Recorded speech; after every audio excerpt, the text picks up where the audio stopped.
হরি মন তরঙ্গে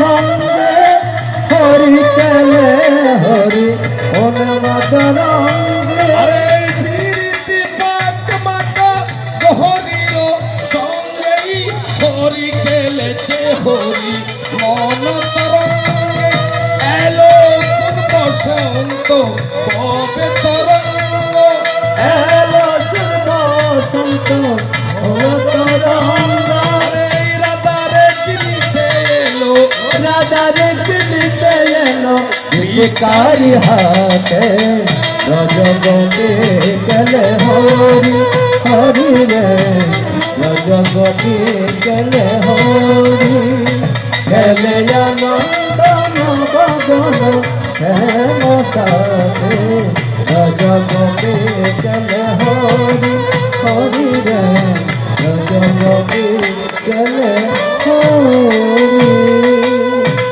মন্ডলী আমরা জানি যিনি কৈলাসধিপতি ছোট ছোট ছোট যিনি কৈলাসধিপতি তিনি থাকেন কৈলাস মন্দিরে। তো আজকে আপনার প্রস্তাবনা দেখেছেন একদিকে থাকেন জগৎ জননী মা কালী বাবা হ্যালো হ্যালো হ্যালো যিনি জগৎ জননী মা কালী আরেকদিকে থাকবেন দেবাদিদেব মহাদেব। তো আমাদের সৃষ্টিতত্ত্বের মধ্যে যদি আমরা যাই কালীর সৃষ্টিতত্ত্ব কিন্তু দুটি জায়গার মধ্যে দেখিয়েছেন। এটা আমি সংক্ষেপে বলবো যেহেতু আমার দাদারা একটু বিনয় করেছে যাতে আমাদের 1 ঘন্টার মধ্যে আমাদের আসনটা আমরা সমাপ্ত ঘটাই। তারপরে সকলে জানেন যখন আকাশও ছিল না বাতাসও ছিল না ছিল না শশাঙ্ক তপন তখন ব্রহ্মাও ছিল না বিষ্ণুও ছিল না মা কালীও ছিল না, ছিল শুধুই আমার প্রভু নিরঞ্জন। আপনার একটা ক্যালেন্ডারের মধ্যে দেখবেন মায়েরা, আমাদের সনাতনের একটা ক্যালেন্ডার আছে, ক্যালেন্ডারের মধ্যে দেখা যায় জলের নিম্নভাগে অনন্তকে পালঙ্ক বানিয়ে নারায়ণ পালঙ্কের উপর শায়িত রয়। তার নাভি কমল থেকে জলের উপরে ভাগে একটি পদ্মের সৃষ্টি হয়। এরকম একটা ক্যালেন্ডার আছে আমাদের সনাতনের মধ্যে। এই পদ্মে বসে শব্দ ব্রহ্ম করে হে সাধন, হরে পদ্মে বসে শব্দ ব্রহ্ম করে হে সাধন, পদ্মে বসে শব্দ ব্রহ্ম করে হে সাধন, পদ্মে বসে শব্দ ব্রহ্ম করে হে সাধন, তার হরি ওম মহামন্ত্র জপে জনার্দন, হরি ওম মহামন্ত্র জপে জনার্দন, জপিতে জপিতে হরির কত দিন গেল,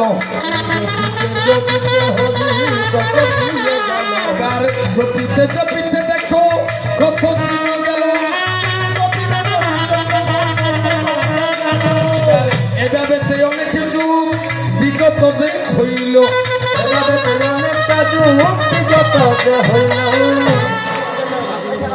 এ পদ্মের মধ্যে বসে পরম ব্রহ্ম অনন্তকাল ধরে হরি ও মহামন্ত্র জপিতে লাগিল। হঠাৎ করে চোখ মেলিয়া চতুর্দিকে ঘুরিয়া ঘুরিয়া যায়, ওমা বিশ্ব ব্রহ্মাণ্ডে জলমগ্ন, একজন বিনে পৃথিবীর মধ্যে ভিন্ন কিছু। এবার তিনি কি করলেন, 2 কর্ণ থেকে 2 ফুটা ময়লা নিয়ে জলের মধ্যে নিক্ষেপ করলেন। 2টি দৈত্য সৃষ্টি হল, একজনের নাম হয়েছে মধু আর একজন নাম হয়েছে কৈটব। মধু কৈটব সৃজন হইয়া চতুর্দিকে ঘুরিয়া ঘুরিয়া যায়। মধু কৈটব দেখতে পেল একজন মাত্র সাধু আছে বিশ্ব ব্রহ্মাণ্ডের মধ্যে, আর জল ছাড়া ভিন্ন কিছু। এবার কি করলেন, মধু কৈটব গিয়া রণাঙ্গেহি বলিয়া সাধুর কাছে যুদ্ধে মাগিল যায়। যখন যুদ্ধ মাগিল তখন আমার অনাদের আদে পরম ব্রহ্ম মধু আর কৈটবের সাথে যখন দ্বন্দ্বেতে মাতিল, অনেকদিন যুদ্ধ করার পরে পরম ব্রহ্মই আবার পদ্মের নালে ভিতরে প্রবেশ করিল। পদ্মের নালে প্রবেশ করে কি করলেন, শক্তিকে জাগ্রত করলেন। সেই শক্তি কোন শক্তি, কালিকা শক্তি, যারে বলে মহাকালী, যারে বলে